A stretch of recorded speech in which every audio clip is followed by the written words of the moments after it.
"Call me Gimpy one more time," the biker said, grabbing her wrist hard enough to leave marks, yanking her half out of the booth while his crew laughed. He tore her collar open without warning, thinking it would humiliate her. What he exposed instead made every man in that bar go completely silent. A tattoo, a dagger, the number 41. He had no idea what it meant. He had no idea who she was. He had no idea that 30 minutes from now, the parking lot outside would be surrounded by men in tactical gear who answered to no one he'd ever met. Before we go further, follow this channel all the way to the end and drop your city in the comments so I can see exactly how far this story travels. Hit like if you're ready. Diana Cole had not planned to stop at Rusty's Tavern that Tuesday night.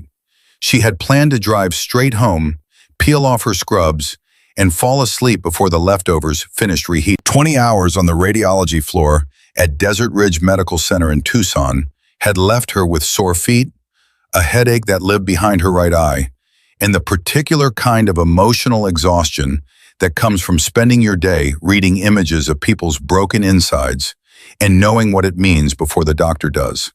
She was good at her job. She was quiet about being good at her job. That was the arrangement she had made with herself 6 years ago when she left everything behind and became the kind of person who shows up, does the work, and disappears without leaving a mark.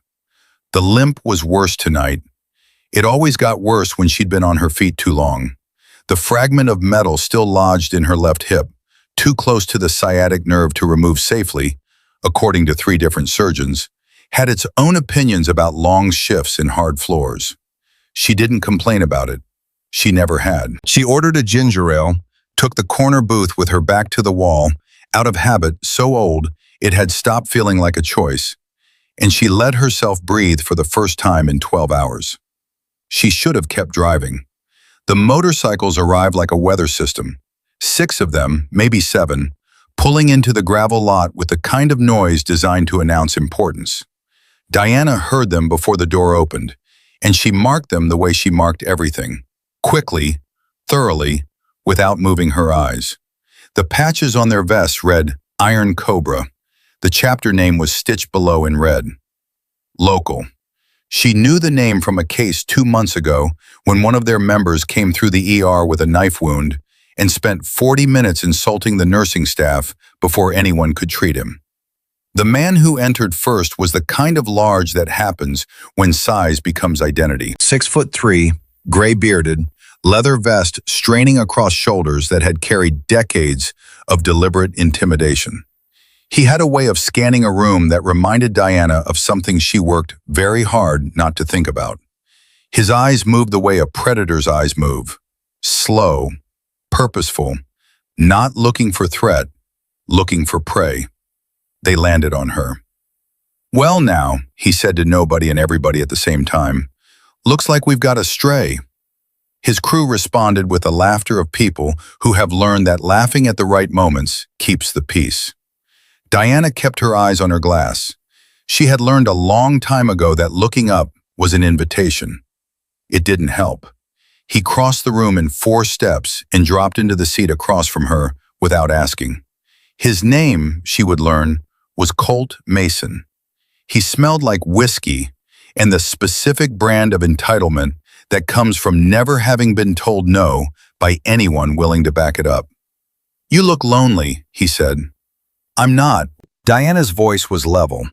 Not cold, not aggressive, just flat. The tone of someone who has already had this conversation and knows how it ends. "That's not very friendly." He spread his arms across the back of the booth. "We don't bite, not unless you ask." 2 of his men drifted to the edges of the table. The bartender, a thin man with the eyes of someone who had learned not to see things, found something urgent at the far end of the bar. "I'm just here for a drink," Diana said. "Then I'm leaving." "See, that's the thing," Colt smiled. "You walked into our spot. That means you buy around. Maybe smile a little." His eyes dropped to her scrubs, then to the way her left leg rested at a slightly different angle than her right. "What are you, a nurse? You're supposed to be the caring type." I'm off the clock. A younger one, acne scars still visible on his jaw, snorted. She's got an attitude, Colt. I noticed. Colt leaned forward. What happened to the leg, sweetheart? Rough patient kick you? Diana's jaw tightened once, then released. She started to slide out of the booth. The hip protested. Her balance shifted for half a second, the way it sometimes did, and that half second was all he needed. His hand shot across the table and locked around her wrist. Where are you going? We're just getting started. Let go. Still level, still quiet. Make me, Gimpy. The word landed in the room like something thrown through a window. Around them, the two other customers found their drinks absolutely fascinating. Diana looked down at his fingers around her wrist. She looked at the way he was smiling. She looked at the younger one behind him gripping a beer bottle by the neck, like a suggestion.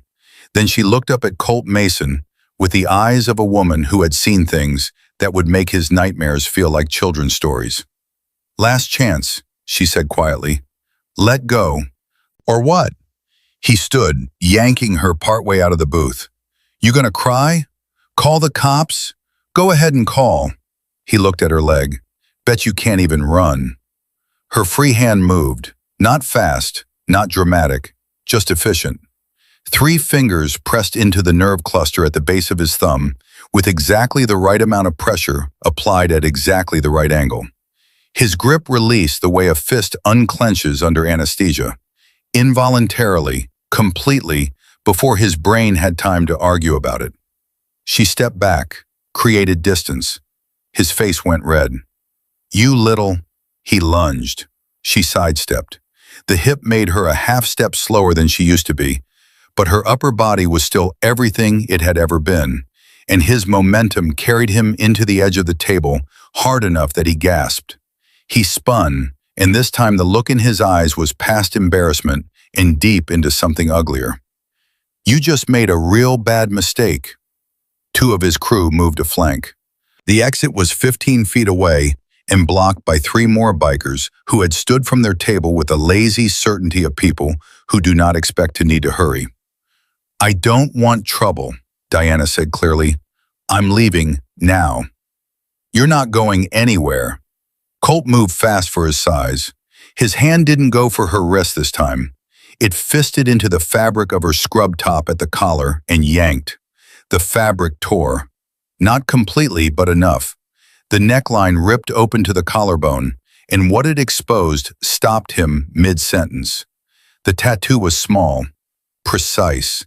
Black ink so clean it looked like it had been placed by someone who treated the body as a document.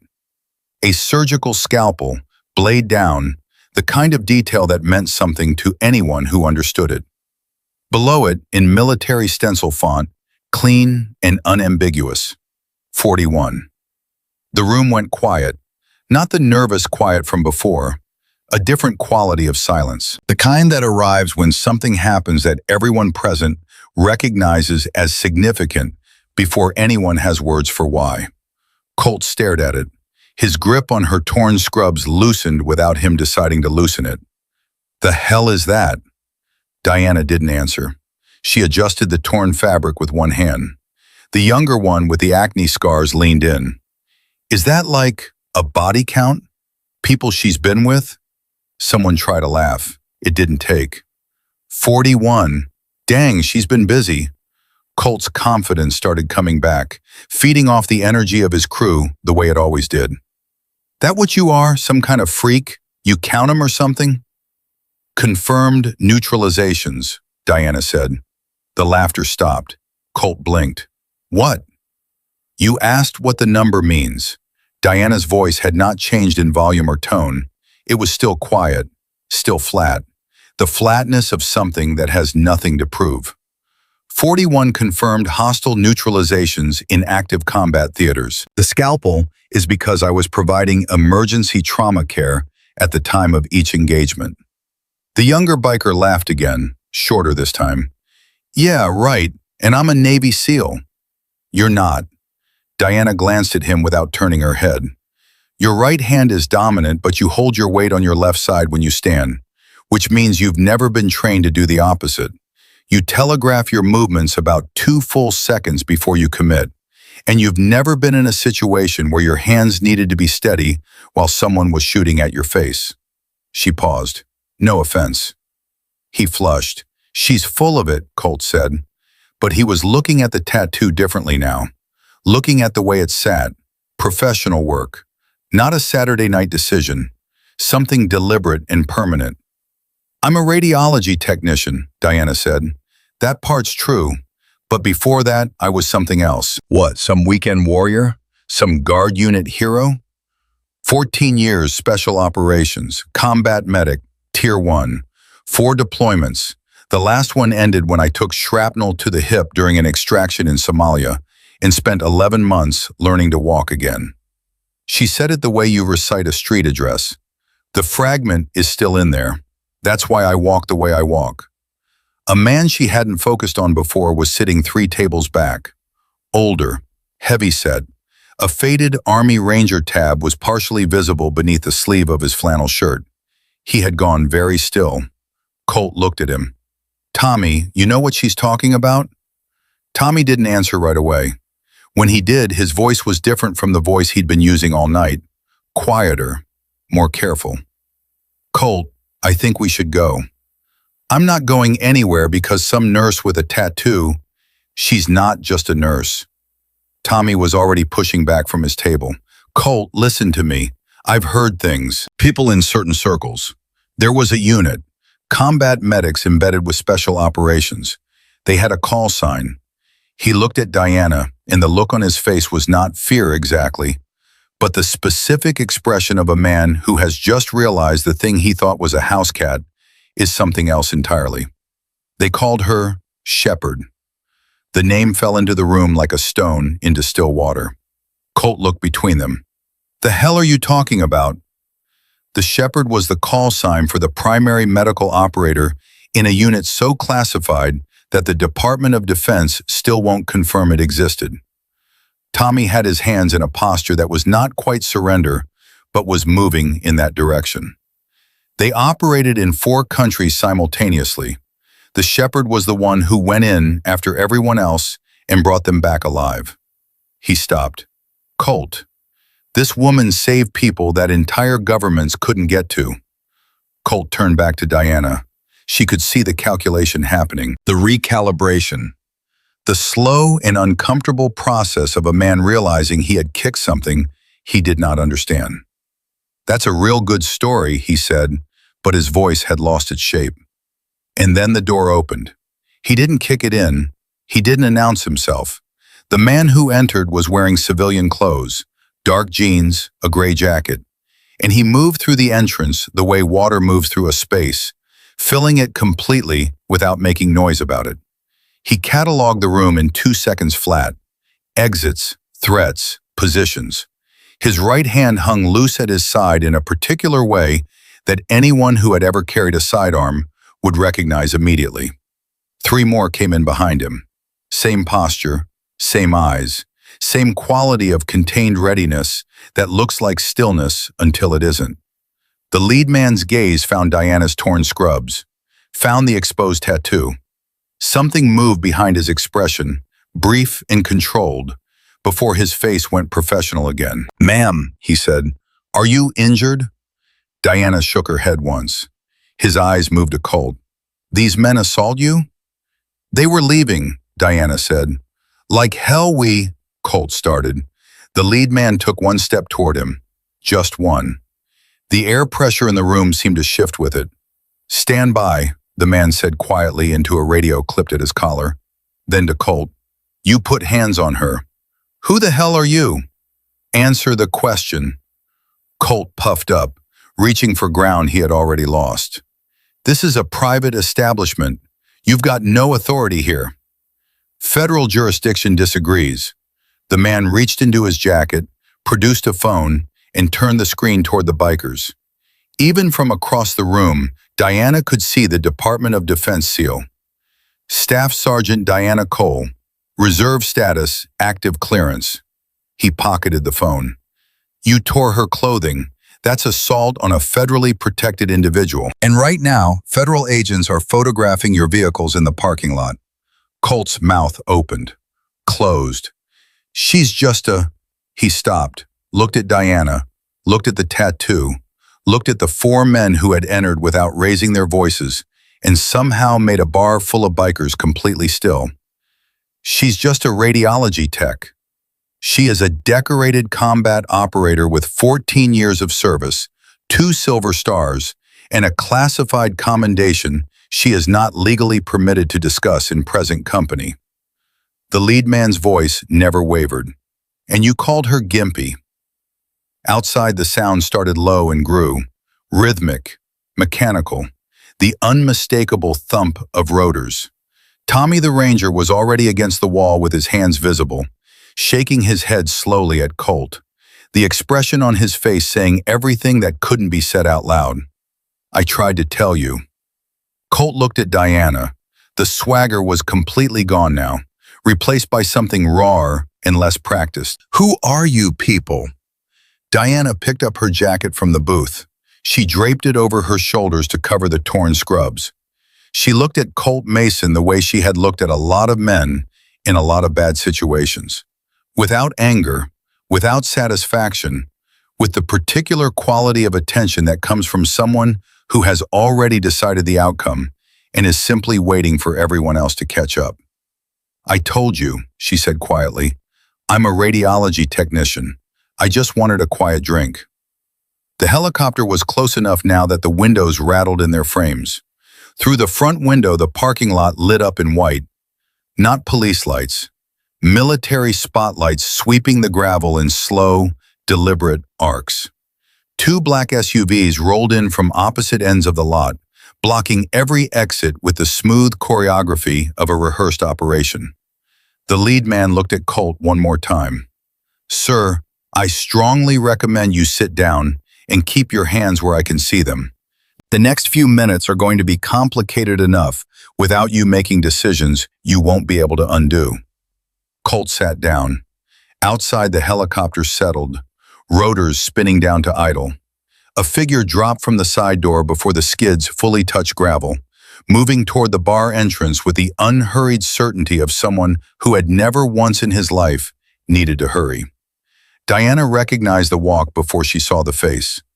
The way he carried his shoulders, the way his weight moved, the way even his unhurried movement communicated that every other movement in his vicinity was, in some essential sense, waiting on him. The door opened. Commander Gerald Webb stepped inside. He was 53 years old, silver-haired, built like someone who had never stopped being the person he had been at 32. He wore a tactical vest over civilian clothes, and an expression that could have been carved from something harder than stone. His eyes moved across the room once, landed on Diana, and stayed. Shepard, he said. It was not a question. Diana stood slowly, her hip protesting the sudden shift in weight. She had not seen Gerald Webb in 4 years. The last time she had been lying in a hospital bed at Landstuhl Regional Medical Center with more tubes in her than she cared to count, and he had been standing at the foot of it, telling her that her service had been the finest he had witnessed in 30 years. Commander, she said, I thought you retired. I did. He crossed to her in 3 strides, his eyes moving over the torn scrubs, her posture, the bikers sitting in their booth like men who had reached the end of a road they hadn't seen coming. Retirement didn't take. He looked at the lead man. Situation report. 6 suspects, 1 confirmed assault, 1 attempted battery. Asset is secure. I'm not an asset, Diana said. I'm a radiology technician who got her shirt torn in a bar. Webb's expression moved, fractionally, in a direction that on anyone else might have been the beginning of a smile. That's one way to describe it. He pulled a tablet from his vest, tapped twice, turned it toward the bikers. 17 hours ago, Desert Ridge Medical Center. The footage was grainy but clear. Diana moving through a trauma bay, hands in constant motion, calling orders to nurses twice her age in a voice that left no room for hesitation or doubt. A flatline patient, crash cart, 11 minutes of work that the attending physician later documented as the most precise emergency intervention he had witnessed in 26 years of medicine. She saved that man's life. Webb swiped to another clip. Night vision green, desert landscape. A younger Diana, both legs intact, dragging a soldier across open ground while rifle fire kicked up dirt around her feet, her hand maintaining pressure on a wound at his femoral while she moved. Somalia, 2018. She carried 3 men out of a collapsed building under active fire. Took shrapnel to the hip on the second trip. Went back for the third one anyway. He let the footage run for 3 more seconds, then pocketed the tablet. 41 confirmed neutralizations, but that's not the number that matters. The bar was completely silent except for the idling rotors outside. The number that matters is 112. Webb looked at each biker in turn. 112 American service members are alive today because this woman would not accept the alternative.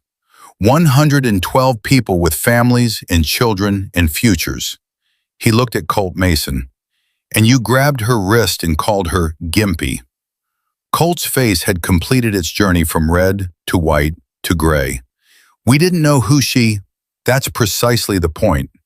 Webb's voice didn't rise. It didn't need to. You didn't know. You saw a woman with a limp in a bar, and you decided she was something you could dismiss. Something you could put your hands on. He stepped closer. That is the last mistake you are ever going to make in your life that doesn't have a federal case number attached to it. Outside, the spotlights swept the parking lot one more time. Federal agents were moving between the motorcycles with evidence bags and cameras, documenting everything with the unhurried thoroughness of people who were not working against a deadline because the deadline had already passed. Diana watched Colt Mason from across the room. He was looking at her now with an expression she had seen before, in different places, on different faces. The expression of someone who has just understood, too late, that the ground they were standing on was never as solid as they believed. She thought about the fragment of metal in her hip. She thought about the 11 months of learning to walk again. She thought about the 41 times she had made a decision that most people would spend a lifetime trying not to think about. Each time because there was someone behind her who was going to die if she didn't. She thought about 112 people who were somewhere tonight, living their lives, breathing, unaware that the woman in the corner booth had once made a choice that kept them in the world. And then Webb turned to her, and his voice dropped low enough that only she could hear it. "Diana," he said, "we need to talk, and it's not about tonight." She looked at him, at the set of his jaw, at the thing behind his eyes that wasn't quite urgency, but was something adjacent to it, something with weight.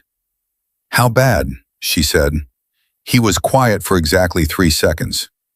"Bad enough that I got on a helicopter at 10 o'clock on a Tuesday," he said, "and came here myself." Diana looked at her ginger ale, still sitting on the booth table, still untouched, still exactly where she had left it when all of this started. She pulled her jacket tighter around her torn scrubs. "All right," she said, "talk." They walked out into the cold air while federal agents were still working the bar behind them, and Webb didn't say anything for the first 30 seconds. Diana had known him long enough to understand that silence was a form of preparation. He was choosing his words the way someone picks up a loaded weapon, carefully, with full awareness of what it could do once it left his hands. 3 weeks ago, he said, a man named Raymond Price had his truck burned in the driveway of his home in Phoenix. He didn't look at her. He kept his eyes on the helicopter. 2 days after that, a woman named Kate Briggs didn't show up to teach her morning chemistry class in Flagstaff. Her apartment showed signs of a forced exit, not a struggle. She left fast, left voluntarily. But she left because she was scared enough not to wait. Diana stopped walking. "Price," she said. "Kate." The names came out of her mouth the way you say the names of people you thought were in a different chapter of your life. A chapter you had closed and put on the highest shelf you could reach. "Those are my people." "Yes," Webb said, "they are." Price was my extraction specialist. Kate was ordnance. They were both discharged before I was. They have nothing to do with anything current. Diana's voice stayed steady, but something behind it was moving fast. Who else? Webb finally looked at her. Leon Chow hasn't been reachable for 6 days. His supervisor at the Port Authority in San Diego filed a wellness check. Apartment was clean. No signs of anything wrong. He just stopped answering his phone. The rotors above them had slowed to a low idle. One of the tactical operators near the helicopter saw Webb's look and moved off to give them space. Someone's rolling up my old team, Diana said. It wasn't a question. That's what the pattern suggests. What does the pattern confirm? Webb reached into his vest and produced a folder. He held it out to her. She opened it under the parking lot light, and what she saw was surveillance photography. Multiple locations, multiple dates, images of Price at a gas station, images of Kate outside her school, images of Chow walking to his car after a shift, all of them taken from distance, all of them recent. And in the corner of each photograph, a partial image of the person holding the camera. The same build, the same posture, the same way of standing slightly sideways that suggested someone trained not to be seen. We identified him 4 days ago, Webb said. His name is Marcus Drew, 36 years old, former private military contractor, prior service in a unit that was disbanded after a Senate investigation in 2019. He was employed for 7 years by a defense consulting firm called Holt Strategic Partners. Diana's hands went still on the folder. Say that name again, she said quietly. Holt Strategic Partners, founded and operated by Colonel Warren Holt, retired, currently the leading candidate for a $4 billion Department of Defense contract that goes to a committee vote in 11 days. Webb's voice was careful, even, the voice of someone delivering a diagnosis. The same Warren Holt who was your commanding officer during the Somalia operation in 2018. The same Warren Holt who signed the field reports that officially classified the cause of your injury as equipment failure rather than command negligence. The cold air felt colder. Diana closed the folder. She handed it back to Webb. Her hands were not shaking, which surprised some part of her, because the rest of her felt like the ground had just dropped 6 inches. He falsified those reports, she said. I knew it at the time. I couldn't prove it. By the time I could walk again, the investigation window had closed, and Holt had already transitioned to private sector. She stopped.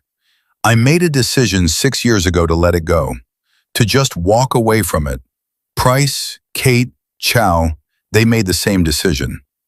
I know, Webb said, and for 6 years Holt apparently felt secure enough to leave it alone. He paused. Something changed. The contract vote. The contract vote. There's a senator on the committee, a woman named Patricia Voss, who has been asking questions about Holt's operational history.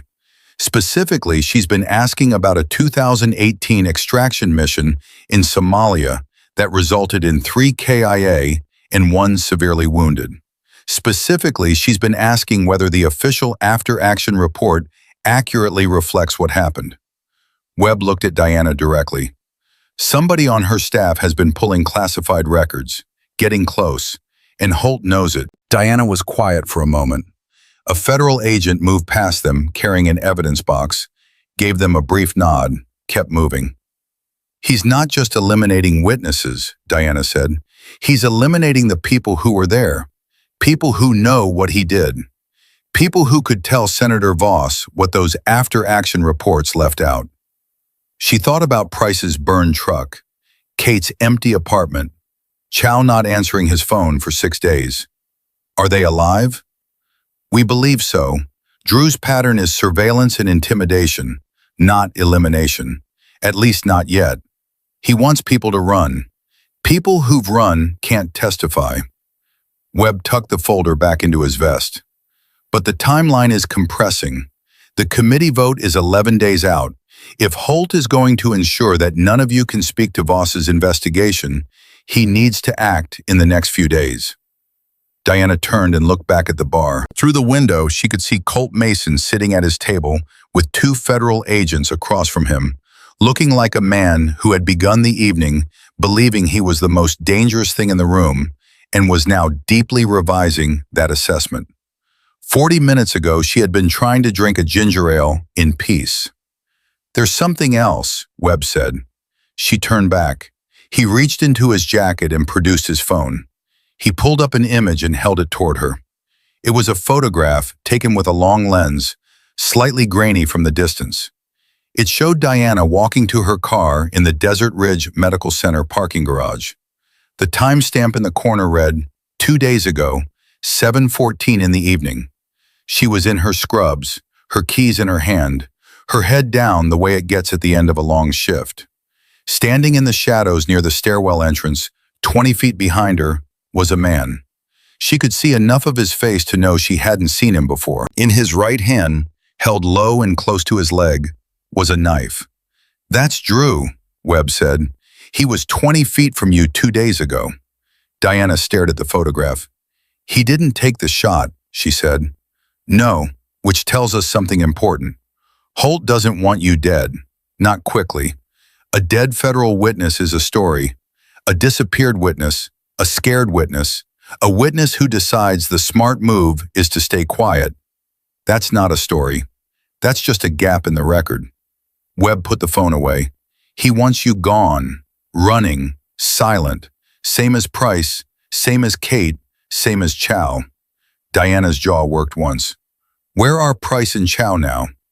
"That's the other thing I needed to tell you." He said it in the particular tone that people use when the next sentence requires some space to land. "Price has been at a secure location since yesterday morning. We pulled him after the Phoenix incident." Webb paused. "Chow checked in 6 hours ago. He'd gone dark voluntarily, burned his phone, drove to his sister's place in Sacramento, was waiting to see if someone came looking before he made contact." Another pause. "They're both asking about you." Diana exhaled slowly. It was not relief exactly. It was something more complicated than relief. The specific feeling of learning that people you thought might be gone are not gone, mixed with the specific feeling of learning that the world you had spent 6 years pretending you'd left behind had been there the whole time, just outside the frame. "And Kate?" she said. Webb didn't answer immediately.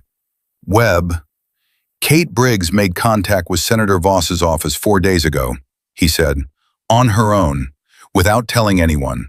She walked into the federal building in Phoenix and asked to speak to someone on the Senate Armed Services Committee staff." He met Diana's eyes. "She brought documentation, field notes she had kept from the Somalia operation, personal records that directly contradict Holt's official reports." Diana stared at him. "She went to them alone," Diana said. "She went to them alone," Webb confirmed. "She'd been building toward it for months. She didn't tell Price or Chow because she knew they'd try to talk her out of it. She didn't tell you because—" He stopped. "Because she knew I'd left it behind," Diana said, "and she didn't want to drag me back in. That's what she told the committee staff." Webb's voice was even, but there was something careful in it. "Diana, when Drew went to her apartment, he didn't go to threaten her. He went because Holt's people intercepted her communication with Voss's office. They knew she'd made contact. Drew's job was to get to her before she could hand over the documentation." Diana's pulse was steady. She had learned a long time ago to keep her pulse steady when her mind was moving fast. It was a skill that had taken years to build, and it held now the way good construction holds in bad weather. "He didn't get to her in time," Diana said. It wasn't a question. She was reading Webb's face, and Webb's face was telling her something. She had already transferred the digital files before he arrived. Encrypted upload to a Senate committee server. Webb almost smiled. Almost. "Kate Briggs is the fastest person I have ever seen work a laptop under pressure. Holt's people got to her apartment 40 minutes after the upload completed." He paused. "She was already gone. She left through a window." Despite everything, something moved in Diana's chest that was close to pride. "That's Kate," Diana said. "That's Kate," Webb agreed. "She's in protective custody now. She's safe. But here's the problem." He looked at the helicopter, then back at Diana. "The files she uploaded are encrypted with a key that only 2 people know. Kate has half of it. The other half—" He stopped. Diana went very still. "The other half is on a drive," she said slowly.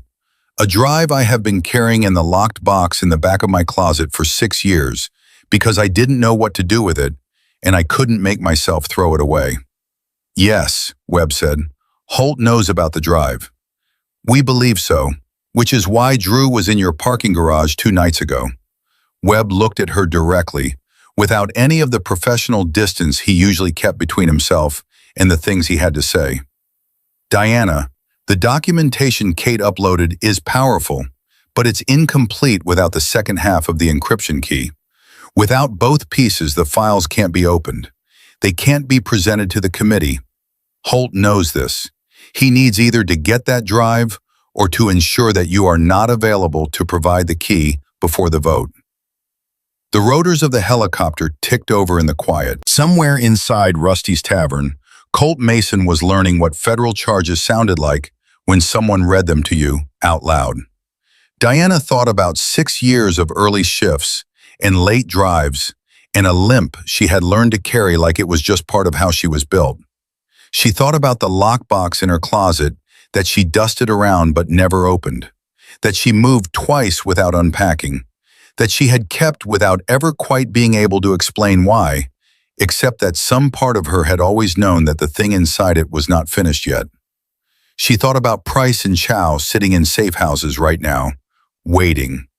She thought about Kate Briggs climbing out of a window 40 minutes ahead of a man with a knife because she had decided that 6 years of silence was enough. She thought about Warren Holt in some boardroom or hotel suite right now, 11 days from the largest payday of his life, believing that the people he had left in a burning building in Somalia had stayed buried.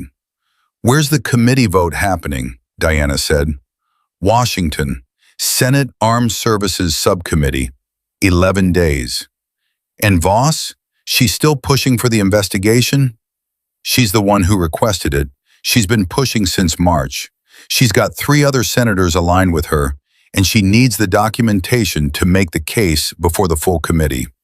Webb looked at her.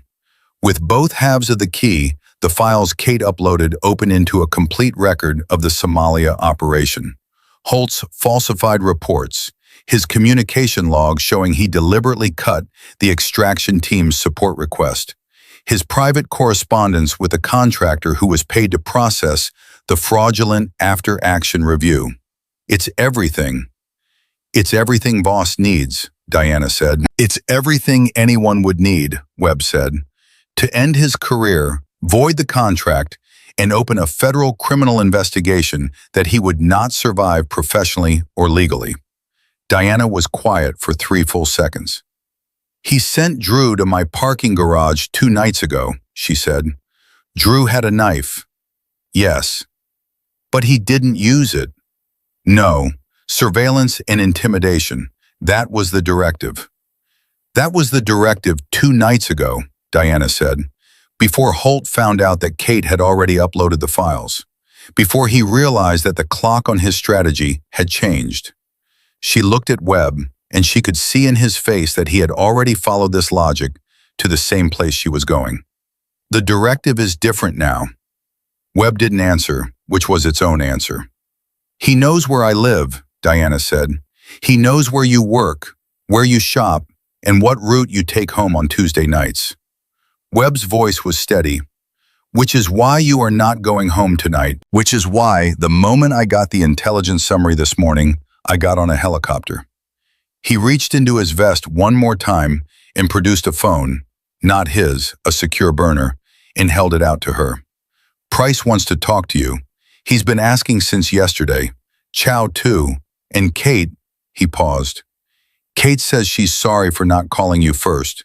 She says she thought she was protecting you." Diana took the phone. She held it for a moment without pressing anything. Raymond Price, Kate Briggs, Leon Chow. The three people who had been in that building in Somalia.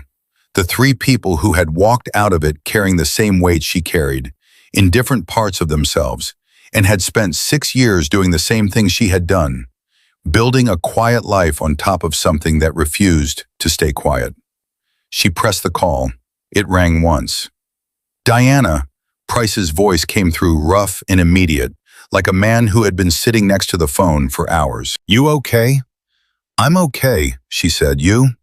"Truck's gone, other than that." A pause. "Chow's here with me.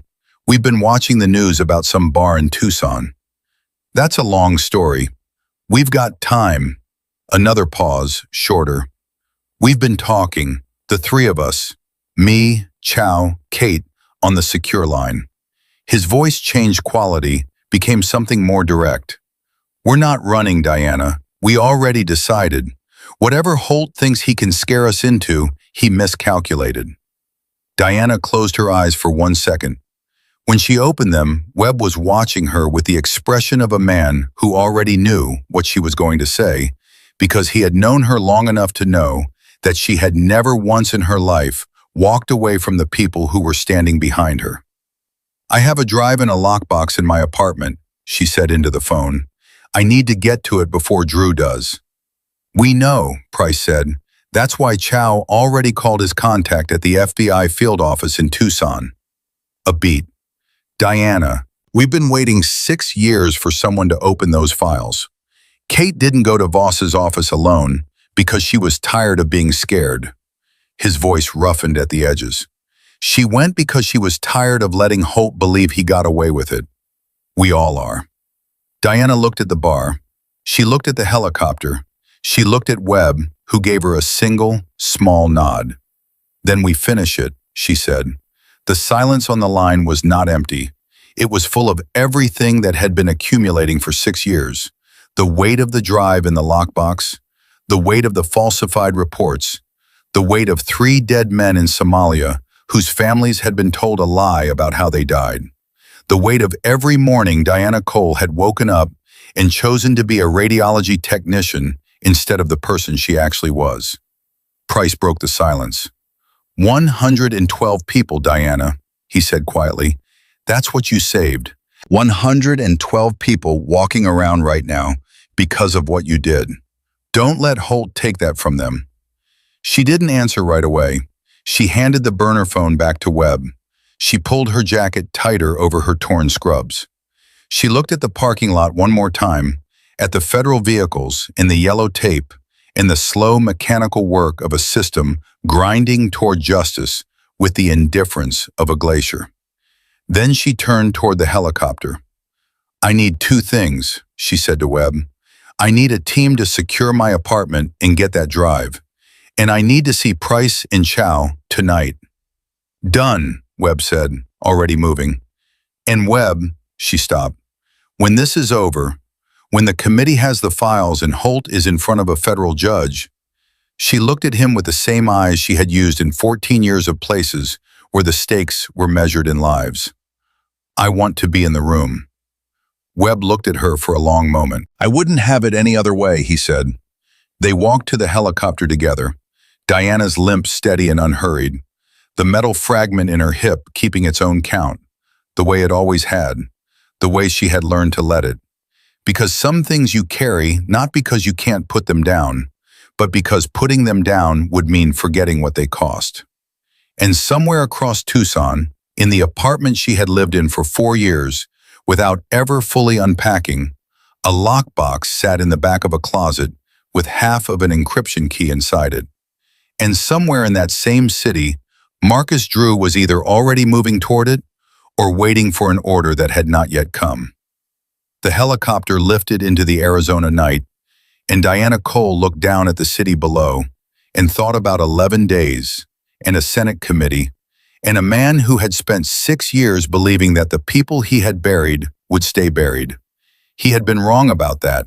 He just didn't know it yet. The secure facility was 40 minutes east of Tucson, buried in the kind of landscape that discourages questions. Webb's team had already established the location before the helicopter lifted off, which told Diana everything she needed to know about how long this situation had actually been developing before anyone told her about it. Price was the first face she saw when they landed. He looked older, not in a bad way, just in the way that time looks when someone has been carrying something heavy for a long stretch. He was still built the same, wide shoulders, arms that remembered what they were trained for, but there were lines around his eyes now that hadn't been there in Somalia, and he held his right arm slightly differently, a compensation for the shoulder that had been rebuilt twice. He was standing at the edge of the landing area with his hands in his jacket pockets, and when Diana stepped down from the helicopter, he crossed to her in 4 strides and grabbed her by both arms and held on like a man confirming something he hadn't fully believed until this moment. "You look terrible," he said. "You look worse," she said. He laughed. It was short and rough and completely genuine, and hearing it did something to the tension in Diana's chest that no amount of tactical preparation had managed. Chow was behind him, quieter the way he had always been quieter. The scar along his temple caught the facility lights, and he looked at Diana with the careful expression of someone who has processed a significant amount of difficult emotion and arrived on the other side at something that felt like relief, but carried more weight than that word usually holds. 6 years, Chow said. 6 years, Diana agreed. He nodded once, which from Chow was the equivalent of a full speech. They moved inside, past 2 security checkpoints, into a briefing room where Webb's people had already set up screens and a communications array. The drive was what everyone was thinking about. Diana could feel it in the room the way you feel a change in air pressure before a storm. "My apartment," Diana said to Webb before she sat down. "What's the status?" Webb looked at Hendricks, the lead tactical officer who had been coordinating from a console in the corner. Hendricks was 38, compact, and had the specific manner of someone for whom bad news was just another data point. "Team arrived at your address at 2314, Hendricks said. "Apartment was clear, no sign of entry. Lockbox was in the location you described." He paused. "Drive is secured. We have it." Diana let out a breath she had been holding since the parking lot at Rusty's Tavern. "Good," she said. "There's a but coming," Price said, reading her face or Hendricks' face or both. "There's a but coming," Hendricks confirmed. When the team swept the apartment for surveillance devices, they found 3. 2 were standard commercial tracking units, the kind you can buy online. 1 was something else. Military-grade audio transmitter, dormant but active, positioned in the ventilation above your closet. He let that settle. It had been there long enough that the adhesive had fully cured. Minimum installation estimate is 4 to 6 months. The room was quiet for a moment. "He's been listening to my apartment for 4 to 6 months, Diana said. "Passive recording only. The unit doesn't transmit until it's triggered by a specific activation frequency, which means he could pull recordings remotely without ever alerting a counter-surveillance sweep." Hendricks' voice was matter-of-fact. The fact that it was positioned above your closet suggests he knew roughly where to look. He knew about the lockbox. Price leaned forward. "How did he know about the lockbox?" "He didn't," Diana said slowly. "Not specifically. He knew I was the kind of person who keeps things. He knew about the files from Somalia because Holt knew the files existed. He's the one who was trying to suppress them. He made an educated guess about the closet because that's where careful people put things they want to keep and forget at the same time." She looked at Hendricks. "He's been waiting for me to access it. The audio device would have picked up the lockbox combination, told him what was inside." "But you never opened it," Chow said. "I never opened it." "So he's been waiting 6 years for you to open a box," Price said, "and instead the box came to him." "Not quite." Webb moved to the front of the room. "The drive is in our possession, but Holt doesn't know that yet. As far as Drew's surveillance indicates, the drive is still in the apartment because our team replaced it with a dummy unit that matches the original's dimensions and weight before they left." He looked around the room. "Which means we have a window, a short one, but a window." Diana looked at the drive, sitting in an evidence bag on the table in front of Hendricks. 6 years she had carried it without opening it. 6 years it had sat in the dark being nothing, and now it was the center of everything. "Can we open it?" she said. "We need both halves of the key," Webb said. "Your half is on that drive. Kate's half is on a separate encrypted file she transferred to committee servers 4 days ago. She set it up so that her half can only be combined with yours in a specific, secure environment. She built the protocol herself." He paused. "She's very good." "She's always been very good," Diana said. "Where is she?" "Protective custody in Phoenix.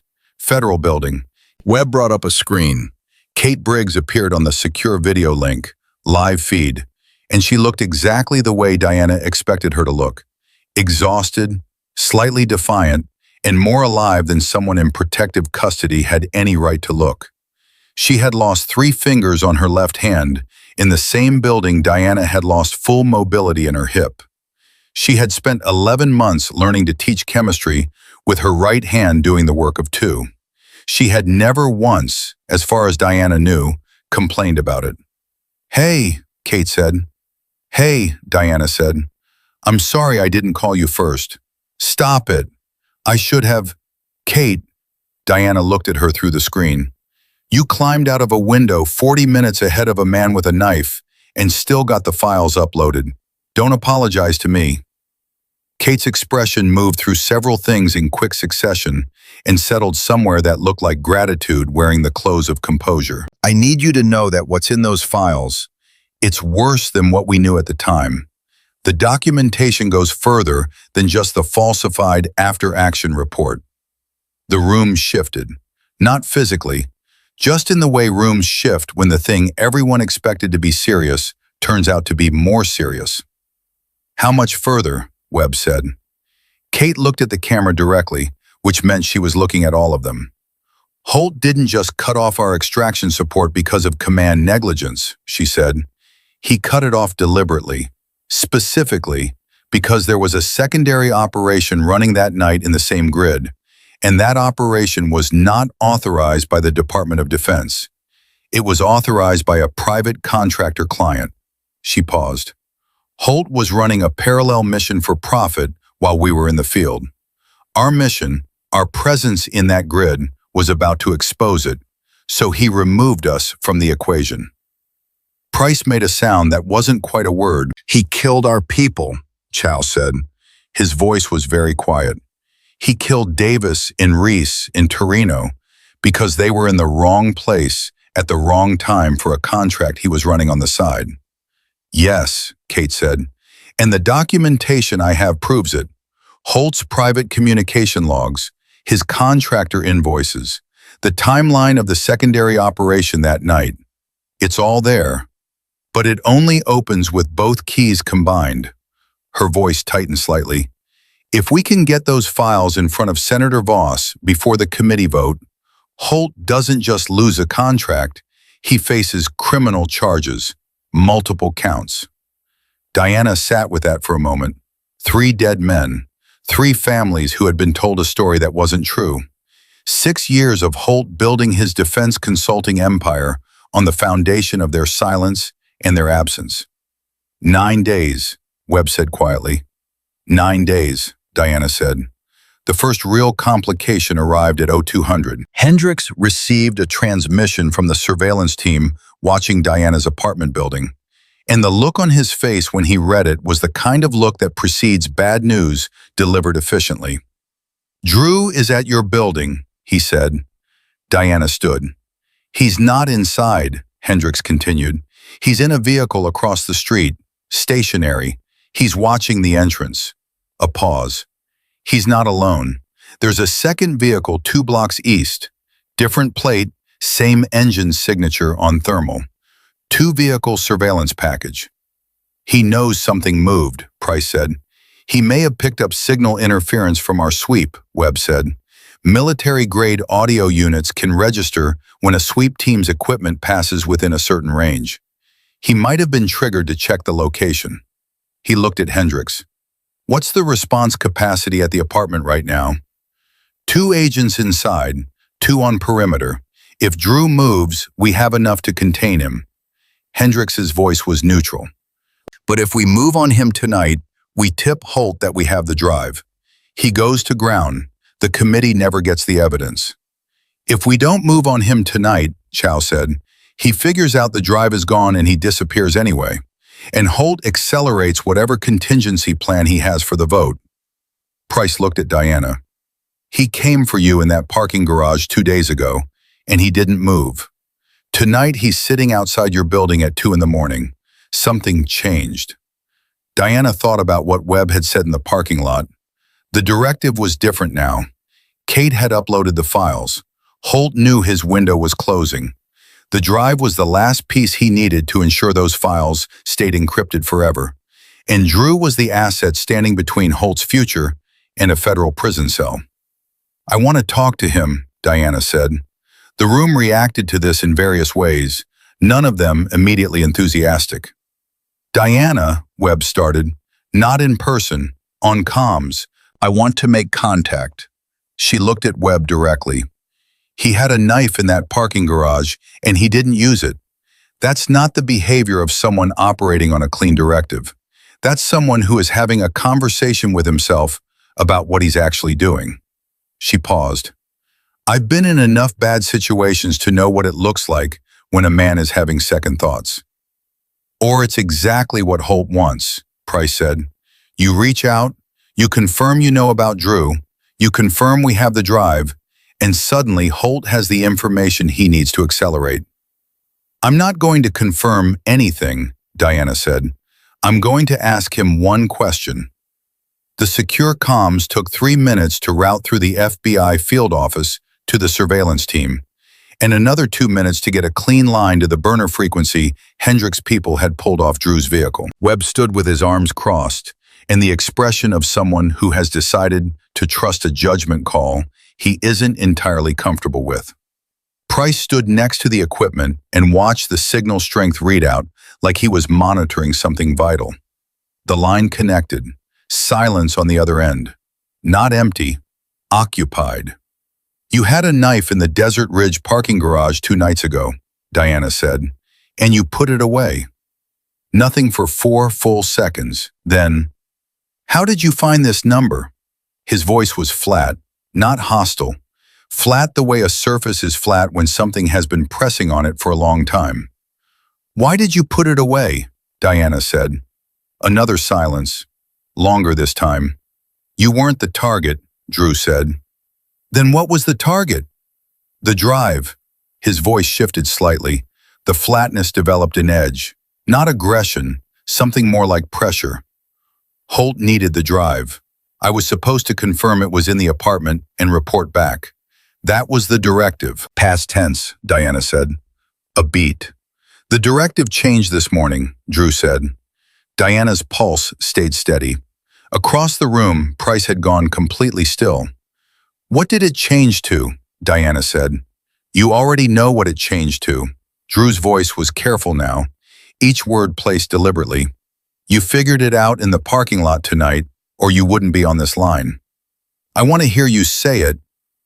Silence that went on long enough that Hendrix glanced at Webb with a look that asked the question, do we lose him? Webb shook his head fractionally. Wait. Holt knows about the upload, Drew said finally. He knows your friend got the files to the committee server.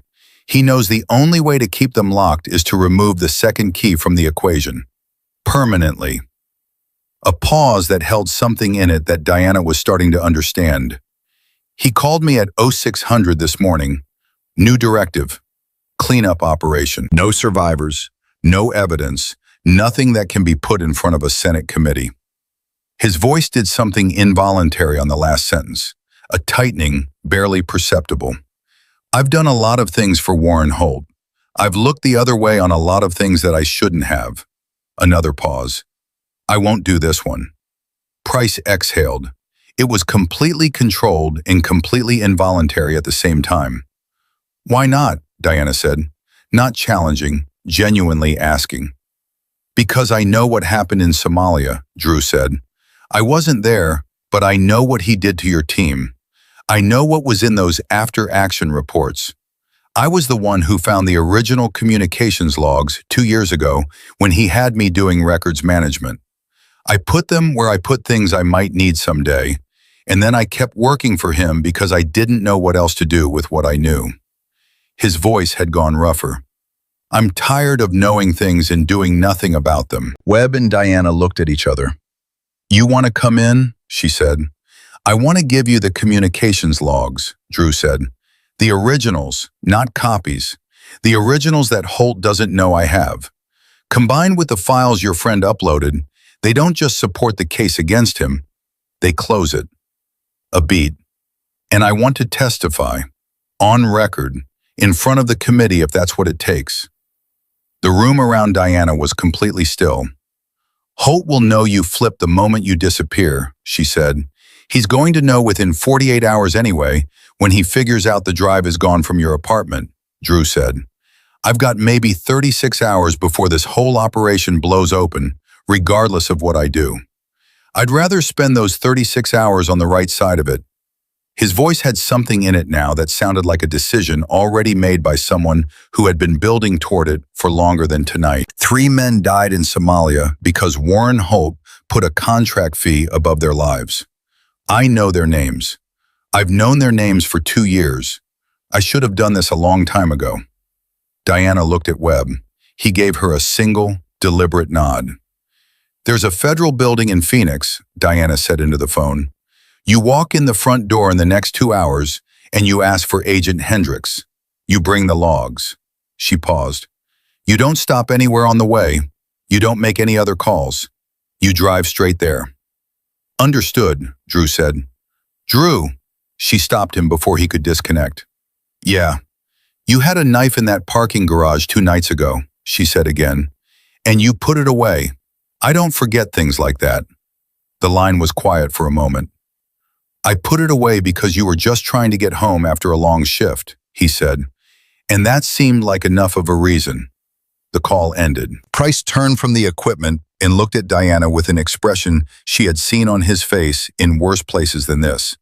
The expression of a man who has just watched something tip from one direction to another and is still processing the direction it chose.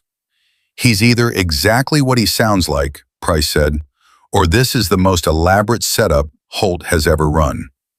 He has the original communication logs from Somalia, Diana said.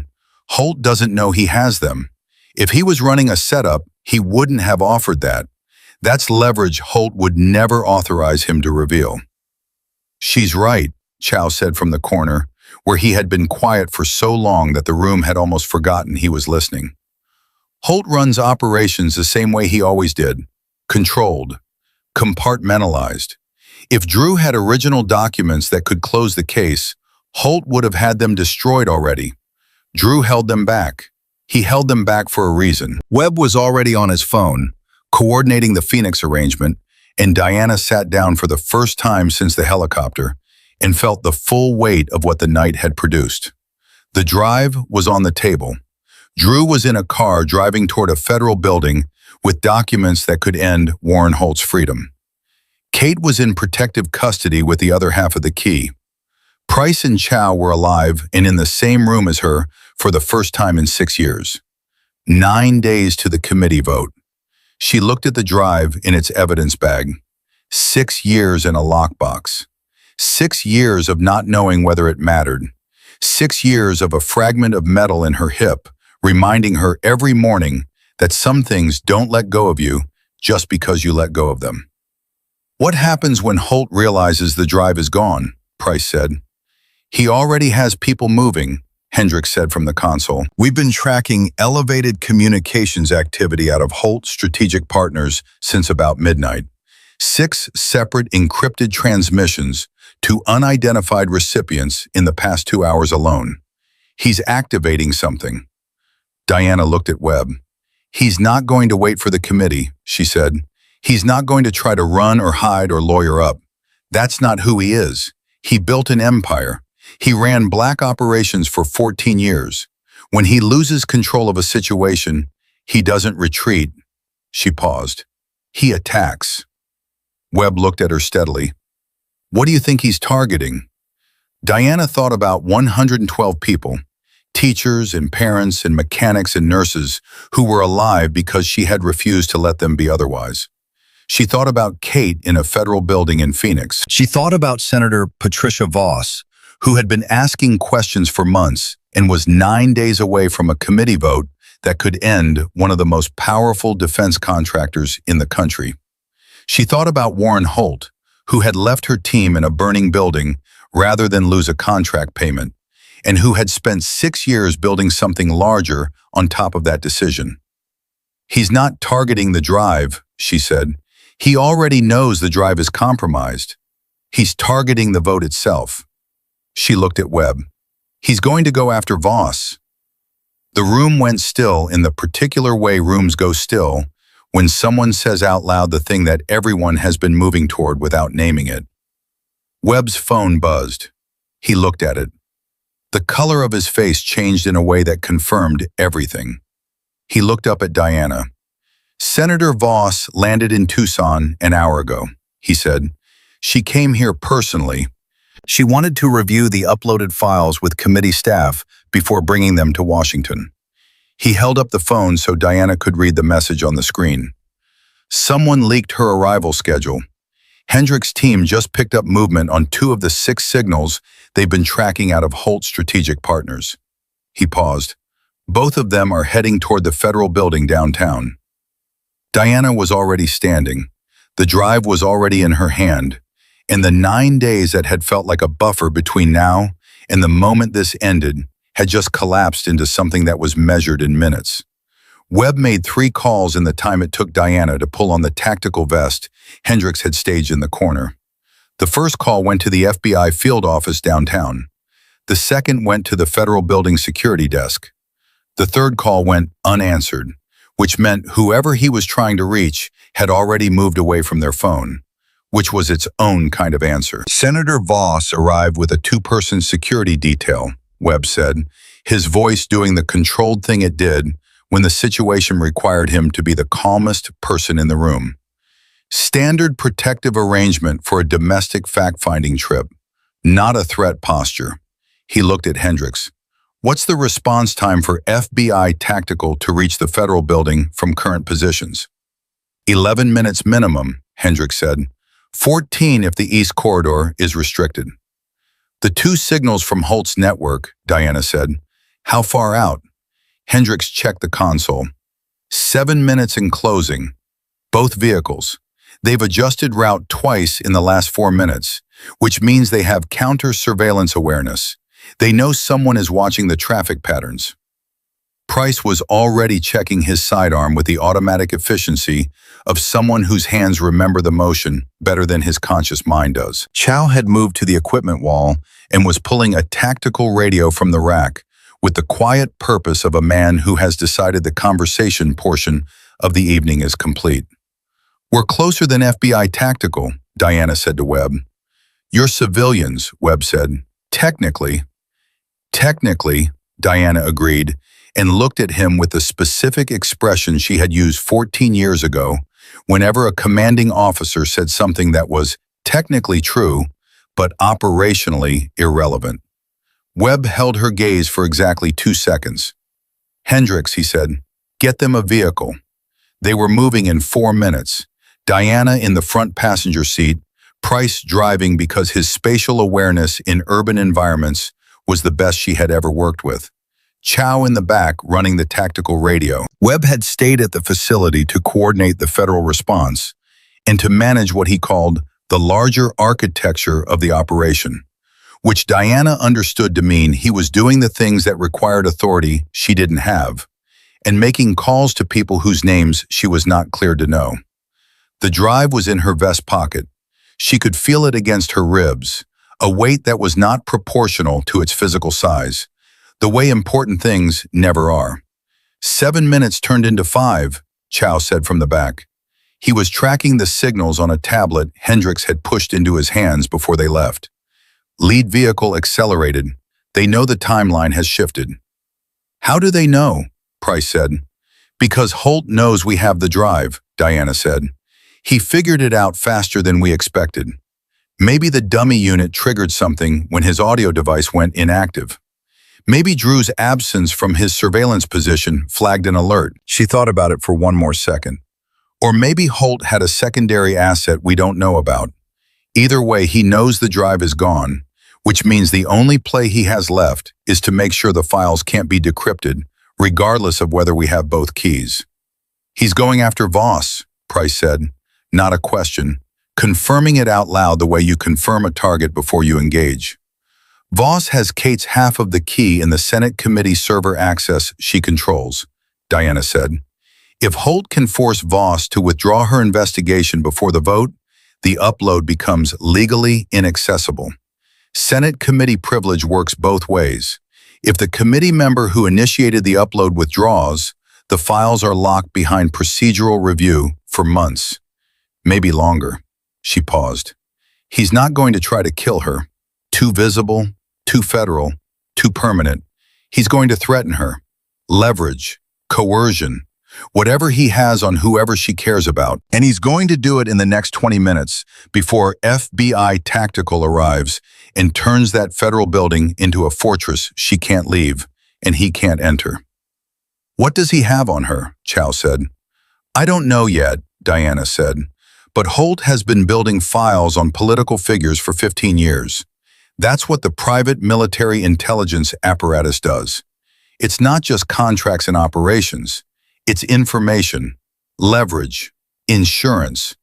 She checked the drive in her pocket without taking it out, just confirming it was there. He has something on someone she loves. That's always how it works.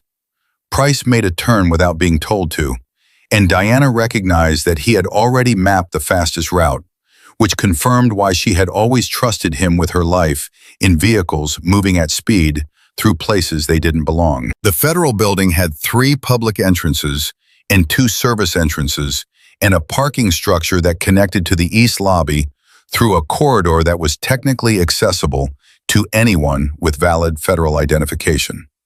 Diana knew this because she had been to the building twice in the past 4 years for mandatory reserve status check-ins, and she noticed things the way she had always noticed things, automatically, without deciding to, the way breathing is automatic.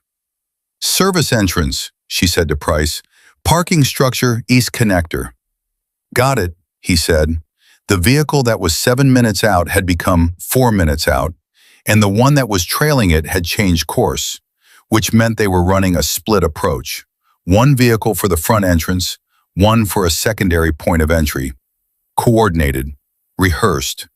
The kind of approach that does not get improvised on a Tuesday night. Holt had been planning for the possibility that his operation would require direct action against a federal official.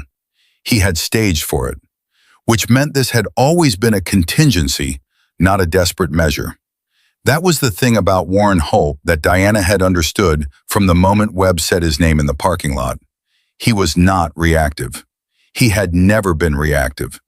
In 14 years of working under his command, she had watched him make decisions that looked impulsive and were actually the product of planning that had started months earlier. He operated the way chess players operate, except that his pieces were people, and his board was the kind that couldn't be overturned. He had planned for this, which meant she needed to be ahead of the plan. Chow, she said, Voss's security detail, what do we know? Chow had already pulled the information from the federal building manifest that Webb had forwarded before they left the facility. 2 agents, both senior protection detail, both armed, standard civilian threat assessment, not a hostile environment protocol. He paused, which means they are not expecting what's coming. Can you reach them directly? Webb is trying to get through to Voss's senior agent right now through the FBI duty officer, but the federal building's internal comms have a 4-minute relay lag on external contact requests after midnight for security reasons. Of course they do, Price said, without particular bitterness, just acknowledging the specific way that bureaucratic procedure and operational urgency never occupy the same timeline. Diana thought about Senator Patricia Voss. She had read enough about her in the past hour to form a picture. 61 years old, former federal prosecutor, 3 terms in the Senate, a record of taking cases that other people considered too complicated or too politically costly and finishing them regardless. She had been asking questions about Warren Holt since March, which meant she had been building toward this committee vote for months, which meant she was the kind of woman who did not scare easily or quit when pressured. Holt knew this too, which meant whatever leverage he had, it was significant. They reached the parking structure at 0234. Price took the ramp at a controlled speed that looked unhurried to anyone watching and was covering ground faster than it appeared. Diana was out of the vehicle before it fully stopped, moving through the East Connector corridor with her hand on the vest over the drive, her hip registering the pace in its usual running commentary of metal and scar tissue that she had learned to receive as information rather than complaint. Price was on her right. Chow had peeled left to hold the connector entrance, his radio live to Webb's coordination channel. The lobby of the federal building at 2:30 in the morning was lit the way government spaces are lit at night, fully, indifferently, the kind of lighting that exists for security rather than comfort. There was a desk officer, a man in his 50s who looked up when Diana and Price entered from the East Connector with expressions on their faces that registered immediately as something that warranted attention. "Senator Voss," Diana said, producing her Federal Reserve identification before he could ask. "Which floor?" He looked at the ID, looked at her, looked at Price, processed several things in rapid succession.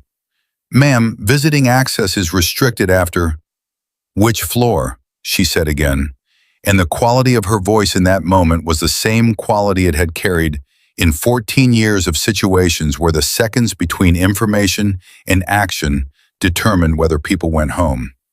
"4," he said. "Conference room 412. But I need to call up." "Call up," Diana said, "and tell the security detail that Holt has 2 vehicles approaching the building right now with personnel who are not here for a conversation." She was already moving toward the stairs because the elevator would take 40 seconds she didn't have. The hip made the stairs loud. The metal fragment had opinions about climbing at speed that it expressed through the left side of her pelvis in terms that were difficult to ignore. She ignored them the way she had ignored them in Somalia when she had gone back into a burning building 3 times, which was not by pretending they weren't there, but by deciding they were relevant information rather than a reason to stop. Price was behind her, and she could hear him not breathing hard, which meant he was managing his shoulder and keeping pace regardless, which was everything she needed to know about where Raymond Price was in this moment. They came through the 4th floor stairwell door at 0238. The corridor was empty except for one of Voss's security agents, a woman in her 40s who was already on her radio and already facing the stairwell door as it opened, which meant the desk officer had called up fast, which meant some part of the night's machinery was working the way it was supposed to. "Cole?" the agent said. Her name badge read Ferris. "Ferris, Holt has 2 vehicles, 4 minutes, maybe less." Diana moved past her toward the conference room. "What's the status inside?" "Senator Voss is reviewing documentation with 2 committee staffers. Kate Briggs is on secure video." Ferris fell in beside her without hesitation, the professional response of someone who has assessed the situation and decided that the woman moving at this pace toward her principal is an asset rather than a threat. "My partner is inside. We got Webb's relay 90 seconds ago, but we were still working the response protocol." "The response protocol is we get Voss to an internal secure room before Holt's people reach this floor," Diana said. "Where's your hardened location?" "Server room on the north end. Biometric access, reinforced door, independent comms." "Get her there." "She's not going to want to move," Ferris said. "I've been protecting this woman for 14 months. She does not retreat." "Tell her retreating and repositioning are different things," Diana said. "Tell her we need her in the server room because that's where the secure terminal is that can receive and process the decryption." She looked at Ferris directly. "That's not true, but it will get her moving without an argument. and I will explain the distinction to her afterward when we have the luxury of time." Ferris almost smiled. It was very brief and very professional. "Understood." The conference room door opened before they reached it. Senator Patricia Voss stepped into the corridor herself, which was the kind of thing that explained why she had been a federal prosecutor, because she was not a woman who waited for situations to come to her. She was tall, angular, with the kind of posture that comes from decades of standing in front of people who are trying to make her feel smaller than she is. Her eyes moved from Diana to Price to Ferris and assessed all three with the speed of long practice. "You're Cole," she said to Diana. "Yes, ma'am." "Kate Briggs described you accurately." Voss looked at the drive visible at the edge of Diana's vest pocket. "Is that what I think it is?" "Yes." "Then we need to get it to a secure terminal." She turned to Ferris. "Server room." Ferris caught Diana's eye for half a second. Diana kept her face still. "Yes, Senator," Ferris said. They moved down the corridor toward the north end. Diana's radio crackled. Chow's voice. "Lead vehicle is in the parking structure. 4 individuals, armed, moving fast." Price dropped back to cover their 6 without being told. Diana stayed at Voss's shoulder, the drive in her hand now rather than in her pocket, because the time for keeping things safe inside things had passed, and the time for having them ready had arrived. "They're here for leverage," Diana said to Voss as they moved. "Not elimination. Holt needs you to withdraw the investigation. Whatever he has, whatever pressure point he's identified, he's going to use it in the next few minutes. I need you to know that before they get to you." Voss looked at her sideways without breaking stride. "You think I don't know what he has?" Diana looked back. "My son," Voss said, and her voice did not waver, but something in it went very flat. The flatness of a word that has been held and examined and prepared to be said in exactly this context. "He was stationed in Bahrain in 2019. His unit was contracted for a security detail through a private firm. Something happened on that detail that was never fully reported. My son has been carrying it for 5 years." She paused. "Holt's people contacted him 6 weeks ago, told him that if the investigation moved forward, what happened in Bahrain would surface. My son's career, his record." Another pause. "His freedom." Diana was quiet for 4 steps. "What actually happened in Bahrain?" she said. "My son made a decision under fire that was legally ambiguous and morally correct," Voss said. "The documentation around it was falsified by the private contractor to make it appear otherwise. Holt's firm held the contract." She looked straight ahead. "He's been weaponizing other people's service for a long time." The server room door was 20 feet ahead. Chow's voice cut through the radio again. "They're in the east connector, 30 seconds. And then a second voice on the channel, one Diana recognized after a half-second delay. "Drew, on the frequency, breathing slightly elevated." "I'm in the parking structure," Drew said. "I have the communication logs, physical copies. I came in through the west entrance 20 minutes ago. I've been sitting with a federal agent named Hendricks for the last..." A pause. "Wait, I can hear them on the east connector. I know their protocol. They're not going to come up armed. Holt told them no weapons in a federal building. They're going to try to get to Voss through access codes." Another pause, shorter. "The building's internal access system. They have the override codes. Holt's had them for 3 years from a contractor who managed the security upgrade." "They can open any door in this building," Price said from behind Diana. "Any door except one," Chow said. "Server room uses a separate biometric system installed by a different contractor 18 months ago. It's isolated from the main network." They reached the server room. Ferris ran her palm and her retina, and the door opened with a particular sound of serious engineering doing what it was built to do. They were inside in 8 seconds. Ferris pulled the door and it sealed behind them with a weight that felt like a decision becoming permanent. Voss turned to Diana the moment the door closed. "Whatever is on that drive," she said, "I need it opened. Here, Tonight, before anything else happens in this building. Her voice carried the quiet authority of a woman who had spent 30 years in rooms where outcomes were determined by who was willing to hold their ground past the point where holding felt comfortable. Warren Holt has been running this operation for years. He's been counting on the fact that the people who know the truth are either scared or gone. She looked at Diana directly. "Are you scared?" Diana thought about the fragment of metal in her hip. She thought about Somalia. She thought about 3 men whose names Drew said he had been carrying for 2 years. She thought about 6 years of a lockbox in a closet and a drive that had been waiting in the dark for exactly the right moment to stop waiting. "No," she said. "Then let's open it," Voss said. Kate's face was already on the secure terminal screen when Diana slotted the drive. The upload had been waiting in the committee server for 4 days, locked behind a key that required both halves to exist in the same authorized space at the same time. Kate had built the protocol to require physical presence verification from both key holders, which meant both Diana and Kate needed to be on authenticated federal terminals simultaneously for the decryption to execute. "Ready," Kate said from the screen. "Ready," Diana said.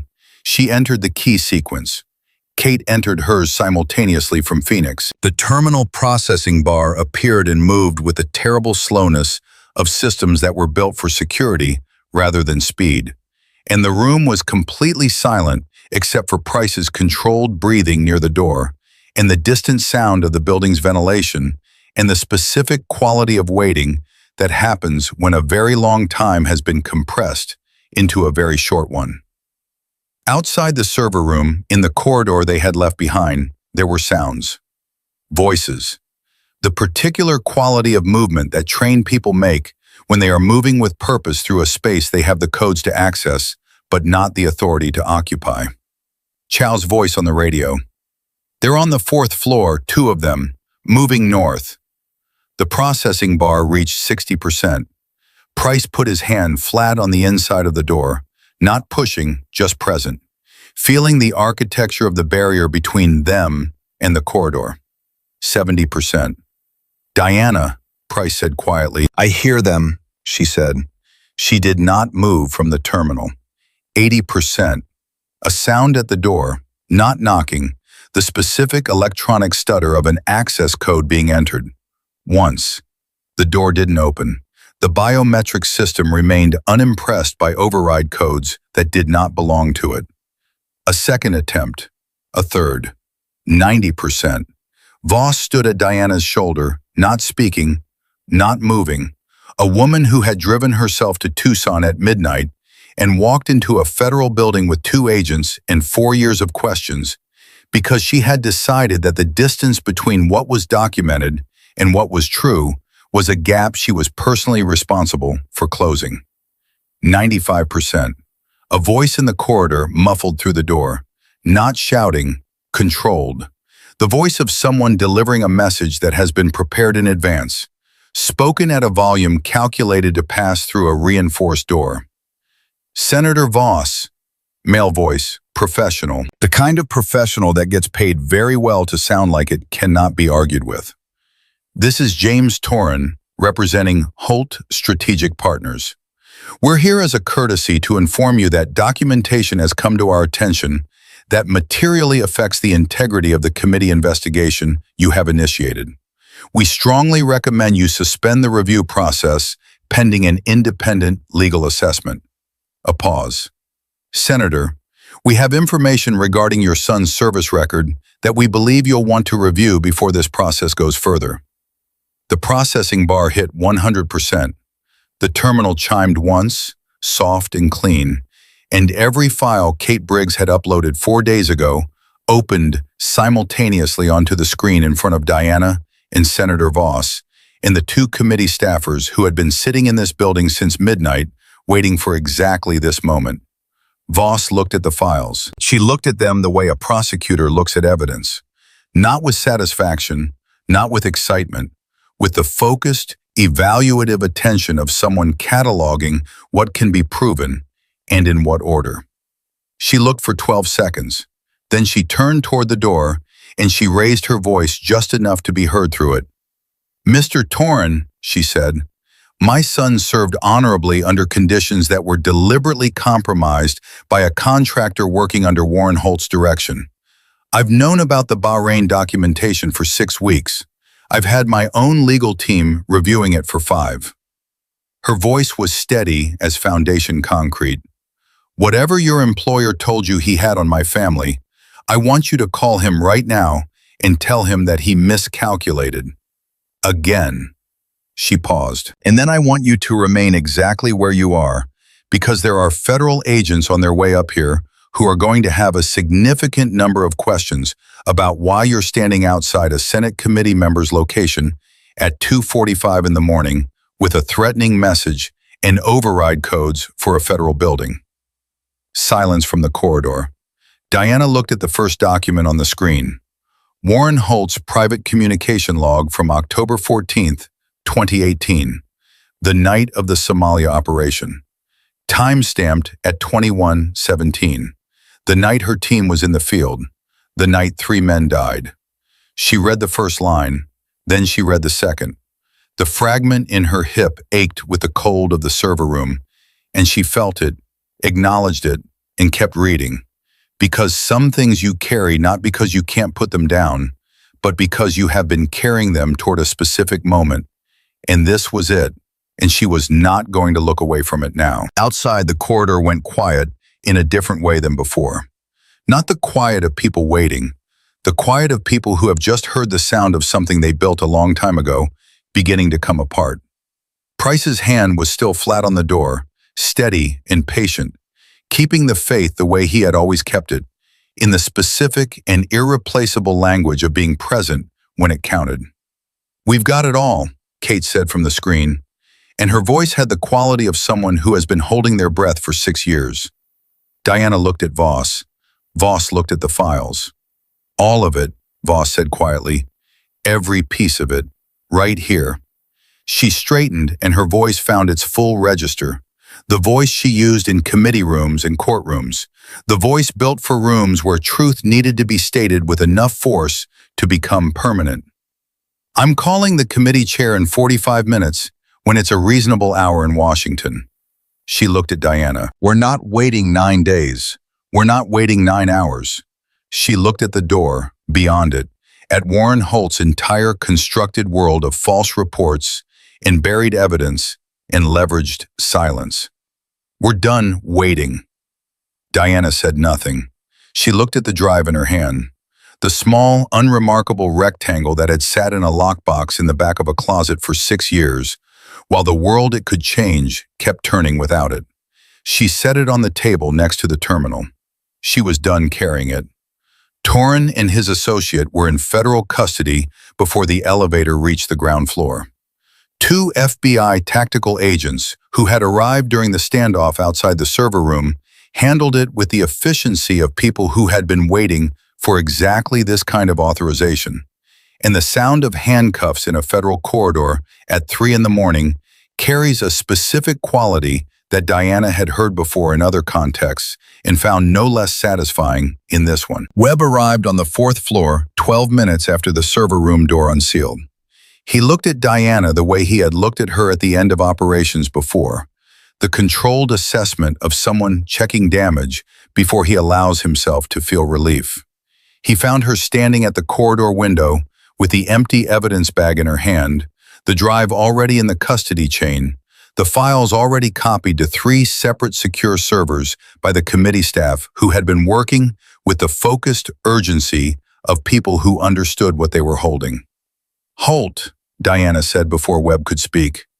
"FBI executed a warrant at his residence in McLean 40 minutes ago," Webb said. "He was home. He did not resist." A pause.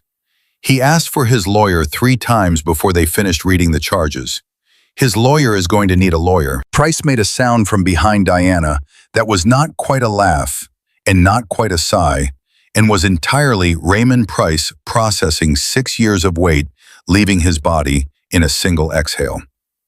"What are the charges?" Chow said.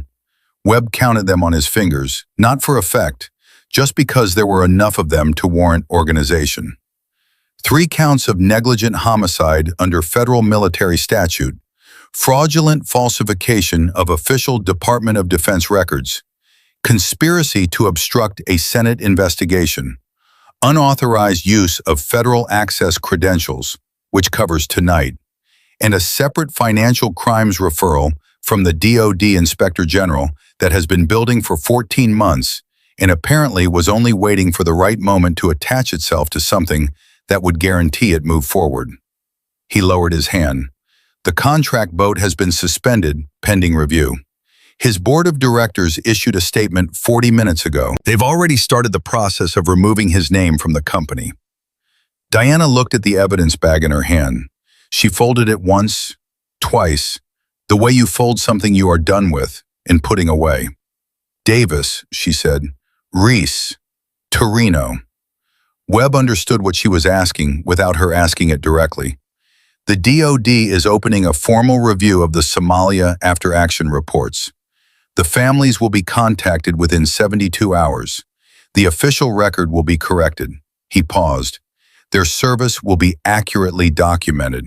What happened to them will be on record as what it actually was. Diana nodded once. She did not say anything else about it. Some things do not require more words than that. Senator Voss emerged from the conference room at 0340 with the committee staffers behind her, all of them carrying the specific expression of people who have spent the night doing something that will matter for a long time. She found Diana in the corridor and stopped in front of her without preamble. I spoke with my son an hour ago, Voss said. He knows about the Bahrain documentation. He knows we have Holt's records showing the contractor falsified the report. She stopped. He's been carrying that for 5 years, thinking it was his fault, thinking he had done something that couldn't be undone. Her voice was steady, but something behind it was not. The thing behind it was a mother who had watched her child carry a weight that someone else had put on him deliberately. He cried, she said simply. He hasn't cried since he was 12 years old. Diana said nothing because there was nothing to say that would be worth more than the silence. Thank you, Voss said. Diana looked at her directly. You did this, she said. You asked the questions for 4 months when you could have moved on. You drove here personally at midnight. You stood at that door and told Torrin that he had miscalculated. Diana paused. I just had a drive in a lockbox. Voss almost smiled. It was the kind of almost smile that belongs to people who have seen enough of the world to know that minimizing your own contribution is sometimes the most accurate thing you can say and sometimes the least. She seemed to determine that this was one of the latter moments. You had a drive in a lockbox for 6 years, Voss said. You kept it when it would have been easier not to. That's not nothing. She put her hand briefly on Diana's arm, the contact brief and direct, and then she moved down the corridor with the purposeful stride of a woman who had a committee chair to call in 2 hours and no intention of being anything other than fully prepared when she did. Kate's face was still on the secure terminal when Diana returned to the server room. The files were closed now, properly transferred, the terminal showing only the log confirmation of the completed decryption. Kate looked the way Diana felt, exhausted past the point where exhaustion is dramatic, and into the point where it simply is, a physical fact like weather. Hey, Diana said. Hey, Kate paused. Is it done? Holt's in custody. Files are with the committee. Drew's testimony is being processed. Diana looked at Kate through the screen. It's done. Kate pressed her gloved left hand flat on the desk in front of her, the 3 missing fingers visible at the edge of the glove, and she looked at that hand for a moment with an expression Diana recognized because she had worn the same one in the mirror for 6 years. The expression of someone taking inventory of what was lost and deciding again in real time whether what remains is enough. I should have called you first, Kate said. I know, Diana said, and I understand why you didn't, and I'm glad you did it anyway. Kate looked up. Something moved across her face that was not quite relief and not quite grief. and was the specific emotional texture of 6 years ending. "Are you coming to Phoenix?" Kate said. "Tomorrow," Diana said. "Get some sleep first." "You too," Kate said, which coming from Kate Briggs, who had not suggested that Diana sleep in 14 years of working together, meant something. The terminal disconnected. Price appeared in the doorway. He had the look of a man who had just finished a very long conversation with himself and arrived at a conclusion. "Drew's still in the building," Price said. "Downstairs with Hendricks.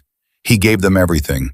The original communication logs, his own statement, a secondary file he built over 2 years of working for Holt that documents 14 separate operations where Holt's people falsified records or suppressed evidence." He paused. 14 operations. We were one of them. "He's going to face charges for his own role," Diana said. "He knows. He accepted it before he walked through the door. He has a lawyer. He's cooperating fully." Price looked at her carefully. "He asked if you'd be willing to talk to him before he goes into federal processing." Diana considered this for a long moment. "Yeah," she said. "I'll talk to him." Drew was sitting at a table in a ground-floor conference room with 2 federal agents and a lawyer, in the particular stillness of someone who has made a decision and is now living inside its consequences. He was younger than Diana had imagined from the parking garage surveillance photo, mid-30s, the kind of face that might have been open once and had learned to be careful. He looked up when she came in, and the look on his face was not what she had expected, which was calculation or defensiveness. It was something simpler and harder to manage. It was shame. The federal agents stepped back. The lawyer looked at Diana with professional assessment and apparently decided she was not a threat to his client's legal position because he stayed quiet. Diana sat down across from Drew. "You had 2 years," she said. 2 years with those original logs. Why now?" Drew looked at his hands. "I told myself I was waiting for the right moment, the right circumstances, the right—" He stopped. "That was a lie I was telling myself. The truth is, I was scared. Not of Holt, of what cooperating would cost me." He looked up. "And then he called me at 6 in the morning and gave me the new directive. Cleanup operation. And I thought about those 3 men in Somalia, Davis, Reese, Torino. I know their names because I read the real communications logs. I know what Holt said that night. I know exactly what he chose and what it cost." His voice tightened. "And I decided I wasn't going to be the person who makes it cost any more." Diana looked at him for a moment. "The parking garage," she said. "You could have taken the drive that night. You had access to my building. You had the audio device. You knew the lockbox combination after 6 months of surveillance. Why didn't you just take it?" Drew was quiet for a beat.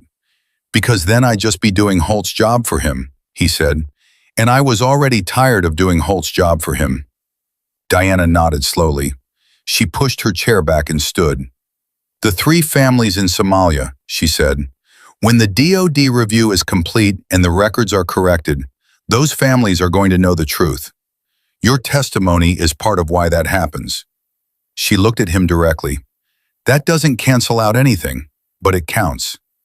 She left the room without waiting for his response, because some things are better said and walked away from than said and waited on. The major twist that the night had been building toward arrived not in the federal building, but in the FBI field office across town at 0520, when Hendricks called Webb's phone and Webb turned to Diana with an expression that was different from any expression he had worn since the parking lot at Rusty's Tavern. "Holt talked," Webb said. Diana waited. "He didn't just talk to his lawyer. He talked to the arresting agents before his lawyer arrived, which is either the stupidest thing a man with his legal exposure has done in recent memory, or the most deliberate." Webb paused. "He named 4 additional contractors who operated under the same structure he built. 4 other private military intelligence firms who have been running parallel operations. Falsified records, suppressed evidence, leveraged officials, across 7 years. He gave names, dates, account numbers, and specific operation codes. Webb looked at Diana. He's not protecting himself, he's burning the entire network. Price, standing nearby, said, "Why?" "Because if he's going down, he's not going down alone," Chow said from the corner, quiet and certain, reading Warren Hope the way he had always read adversaries, from the inside out. He spent 30 years building an empire, and someone dismantled it with a drive that sat in a closet. He's not wired to absorb that quietly. "It's also leverage," Diana said. "His lawyer will use the information to negotiate the charges. He thinks if he gives them the whole network, he gets a deal." She paused. "He might be right about that." "He might be," Webb said, "but 4 other networks are coming down regardless. Whatever deal he negotiates doesn't change that." Diana absorbed this. The night had started in a bar where a man with a gray braid had grabbed her wrist and called her a word designed to make her feel small. The night was ending with Warren Holt sitting in a federal holding room trying to trade the architecture of a corrupt empire for a lighter sentence. The distance between those 2 points was the kind of distance that doesn't have a clean name. She pulled on her jacket. The torn collar of her scrub top was visible beneath it, the fabric still ragged where Colt Mason had pulled it open hours ago. She had not changed. There had not been time to change, and some part of her had not wanted to, because the torn fabric was its own documentation of what the night had been, and she was not ready to put it in a drawer yet. "The bikers," she said to Webb, "federal assault charges. The Iron Cobra Club is already under coordinated law enforcement review. Turns out the bar incident flagged them to a pre-existing investigation into their activities that has been building for 8 months. Colt Mason is looking at a minimum of 5 years before his lawyer has filed a single motion." Webb paused. The club's chapter president issued a statement this morning disavowing Mason and the members who were present. "Apparently having your membership photographed assaulting a decorated combat veteran with federal protection and national media coverage is not good for organizational public relations." Price snorted. "Organizational public relations." "Their words," Webb said. Diana looked at the torn fabric of her collar one more time. She thought about Colt Mason's face in the bar when he realized what he had grabbed. She thought about Tommy the Ranger backing against the wall with his hands up, the one man in that room who had understood immediately and tried to stop it. She thought about the word Colt had used, the one designed to reduce her to a single physical fact and nothing else. She thought about 41 confirmed neutralizations and 112 people alive and 3 dead men in Somalia whose families were going to receive a phone call in the next 72 hours that would change the shape of what they had been carrying for 6 years. She thought about a fragment of metal in her hip that would never come out and a drive in a lockbox that finally had. She thought about none of these things being connected to weakness. Price drove her back to the facility as dawn was breaking over Tucson, the sky going from black to the specific dark blue that comes just before the first real light, the kind of color that promises something without specifying what. Diana sat in the passenger seat and looked at it and let herself be tired, which was a thing she had not allowed herself to do in the entire night, because tired and operational don't occupy the same space.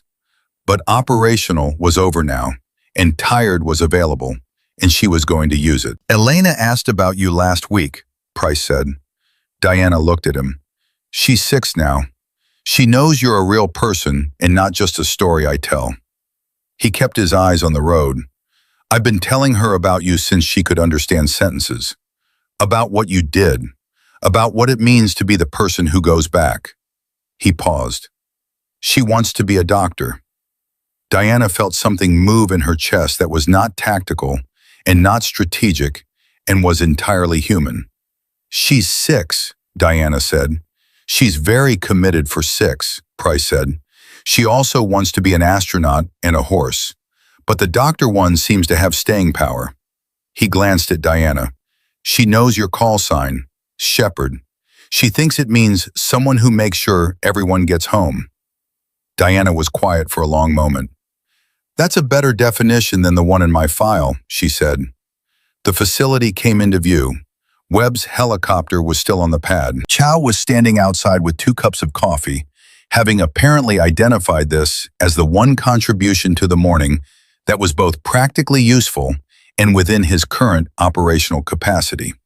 He handed one to Diana when she stepped out of the vehicle without saying anything, which was Chow's way of saying everything. The 3 of them stood there in the early morning with their coffee and the sound of the helicopter's cooling metal and the specific quality of silence that belongs to people who have been through something together and don't need to narrate it to each other. Diana looked at the facility. She thought about Webb's offer, the one he had made to her a lifetime ago in the parking lot of Rusty's Tavern, though it had only been hours. The training position, the next generation of medics, the work that was not operations but was not invisible either. The work of making sure the people who went into the field were as prepared as she could make them, which was the closest approximation of going back in herself that her hip and her age and her honest assessment of her own limits would allow. She thought about a classroom, 30 young faces, the question the trainee would ask someday, how do you deal with the ones you can't save? And the answer she would give, which was the truth, which was that you carry them, and you let the weight of them remind you why the next one matters. I'm taking the position, she said. Price looked at her. Webb's offer, she said. Combat medicine instruction. I'm taking it. Chow nodded once, which from Chow remained the equivalent of a standing ovation. Does that mean you're staying in Tucson? Price said.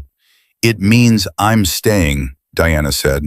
Not the same thing, but close enough for the morning they were standing in. 3 weeks later, Warren Holt entered a federal courthouse in Washington to face arraignment on 27 separate charges.